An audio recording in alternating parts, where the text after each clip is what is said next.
کھاتے ہیں، لیکن پکڑتے ہیں اپنے شوق کے لیے اور پھر اسی کو اسی ٹائم ہی واپس دریا کے حوالے یا جھیل کے حوالے کر دیتے ہیں۔ تو یہ ان کا طریقہ کار ہے اور یہ بہت ہی خوبصورت انداز سے اپنی زندگی کو جیتے ہیں۔ ریسورسز پر یہ لوگ بہت محتاط انداز سے نیچرل ریسورسز کو استعمال کرتے ہیں، اور پھر یہ نیچرل ریسورسز یہ یورپ کے پاس جن کی بنا پر وہ دنیا میں ایک کامیاب ترین زندگی یہ لوگ گزار رہے ہیں، اور دنیا ان کا محتاج ہے اور ہم سب ان کے در آنے کی کوشش کرتے ہیں۔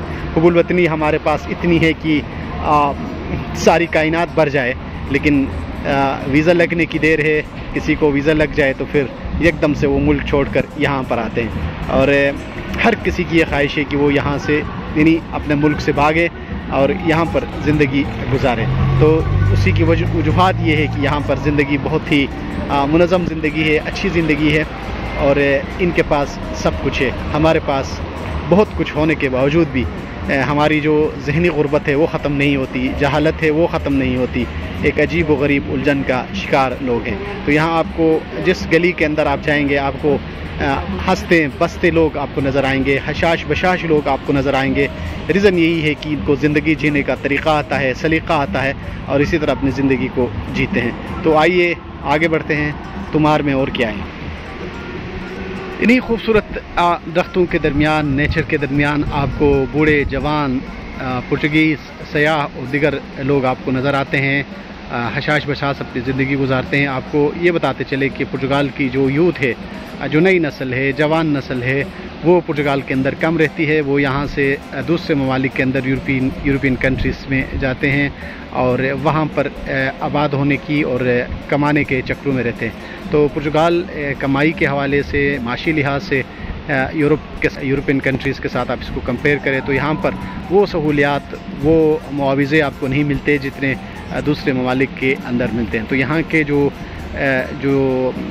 بزرگ نسل ہے یا اولڈ جنریشن ہے، وہ یہاں پر آپ کو نظر آتی ہیں۔ ان کی بھی سوشل لائف بہت اچھی ہے، دوستیاں ہیں، پارکوں میں آتے ہیں، گپ شپ کرتے ہیں، ریسٹورنٹس میں جاتے ہیں، اور جہاں جہاں جاتے ہیں ایک بھرپور زندگی جینے کی کوشش کرتے ہیں۔ سورج آہستہ آہستہ درختوں کے درمیان سے غروب ہونے کی طرف گامزن ہے، اور یہ دریائے نباؤ جو کہ خاموش دریا ہے، اسی کو پرتگیز نے یہاں پر بے قرار کر دیا ہے، بے سکون کر دیا ہے، اور یہ شور شرابہ جو مصنوعی طریقے سے بنایا گیا ہے خوبصورتی کے لیے، اور پھر یہ شور شرابے لیونگ جو زندگی ہے اس کی علامت بھی ہے۔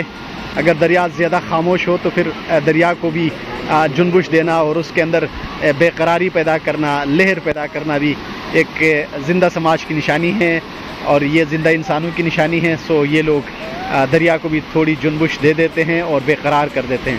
تو یہ شور جب بہت دلدادے اس دریا کے کنارے آتے ہیں تو وہ اس شور سے بھی وہ روحانی طور پر تسکین پاتے ہیں، سکون پاتے ہیں، اور یہ بہت ضروری ہے۔ یہ دریائے نباؤ کے کنارے لوگوں کی زندگی ہے۔ آپ دیکھ سکتے ہیں کچھ درخت آپ کے علاقے سے ملتے جلتے درخت یہاں پر پائے جاتے ہیں۔ یہاں پر ہم سے تھوڑے فاصلے پر ایک بید مجنون یہاں پر موجود ہے، بہت خوبصورت ہے، اور یہ دریائے نباؤ کے کنارے تمار میں جو زندگی ہے وہ اسی طرح ہے۔ آگے بڑھتے ہیں۔ یہ دریائے نباؤ کے کنارے زندگی جیتی جاگتی زندگی کی تصویر ہے۔ آپ دیکھ سکتے ہیں بید مجنون ہیں، یہاں پر اور بھی بہت درخت ہے، ہوا چلتی ہے، بہت ہی خوبصورت یہاں پر ماحول بنایا گیا ہے۔ تو ہمارے سامنے اس وقت دو اسٹیچو بنائے گئے ہیں، آئیے ان سے ملتے ہیں یہ کون ہیں۔ یہ آپ کو بتاتا چلوں کہ ان میں سے ایک جو بہت ہی فیمس آرٹسٹ ہے تمار کا، جس کا نام ہے لوکس گریسا، اور اس کے ساتھ ایک اور پوئٹ اور جرنلسٹ جس کا نام ہے اروجو فغیرہ۔ یہ بہت ہی زبردست پوئٹ تھے، ان کو یہاں پر آن کیا گیا ہے، ان کی اسٹیچو بنایا گیا ہے، دونوں آپس میں گپ شپ میں ہیں، اور یہ نئی نسل کو بتا رہے ہیں کہ تمار کن شخصیات کا مسکن رہا ہے، یہاں پر کون لوگ رہتے تھے، کون سے لوگ تھے جو ماضی میں یہاں تمار کے لیے انہوں نے کام کیا، خدمات دی۔ اور یہ دو شخصیات ہیں، ایک جرنلسٹ پوئٹ اور دوسرا فارماسسٹ اور آرٹسٹ ہے۔ تو یہ دو شخصیات آپس میں محو گفتگو ہے، لیکن کتنا زمانہ کتنا عرصہ گزر چکا ہے ان دونوں کی موجودگی کا. تو آج بھی پرتگیز ان کو یاد کرتے ہیں، تمار کے لوگ ان کو یاد کرتے ہیں. میونسپلٹی میں یہ خوبصورت اسٹیچوز بنائے گئے ہیں. یہ ہے یورپ کا رویہ، یورپ کا ایٹیٹیوڈ اور یورپین سماج کا اپنے جو بزرگ، اپنے فیمس جو لوگ ہیں ان کو سیلیبریٹ کرنے کا طریقہ کار.